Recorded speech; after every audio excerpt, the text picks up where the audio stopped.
Security beneficiaries will receive a little more spending money this year thanks to the annual cost of living increase.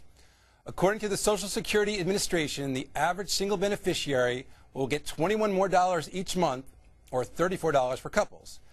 It's not much to begin with, and some of that extra cash can end up going to things like higher Medicare premiums or just groceries. Which brings us to today's edition of Just Explain It. What's the best strategy to maximize your Social Security check in retirement? Richard Johnson, Director of the Program on Retirement Policy at the Urban Institute, is here to help us break it all down. So what are some of the most important things you can do to maximize your Social Security retirement check? So you want to work full-time, you want to work at least 35 years. If you don't work 10 years, you don't get anything, so that's important. Social Security only counts earnings up to a certain level. So this year, it's only earnings up to $113,700.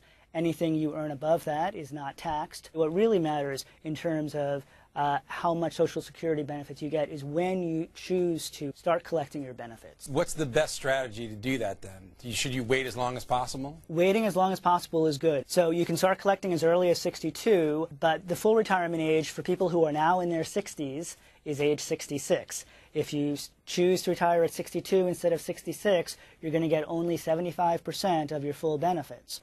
But for each year you wait beyond 66, not only do you get your 100% of your benefits, you get an additional 8%.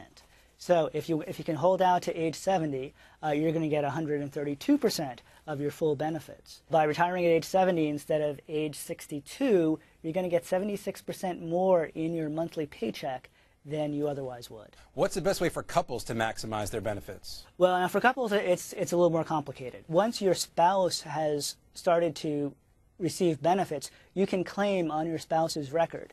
So you can then get 50% of your spouse's benefit and not claim on your own. And then you're earning this delayed retirement credit on your own benefit. Then you can switch over, let's say at age 66, at age 70, switch from this relatively small spousal benefit to this now much higher benefit based on your own earnings. When it comes to Social Security, are there things you can do to minimize the tax bill you have to pay on your Social Security checks? A useful tax strategy might be to take some of your 401k distributions before you start collecting your Social Security. So what you could do is delay Social Security to well into your 60s, till 67, 68, take your 401k in your early 60s. At least that way you're not going to have to pay as much tax on your Social Security when you do start collecting. Like most retirement savings programs, decisions related to your Social Security retirement benefits should be made in advance.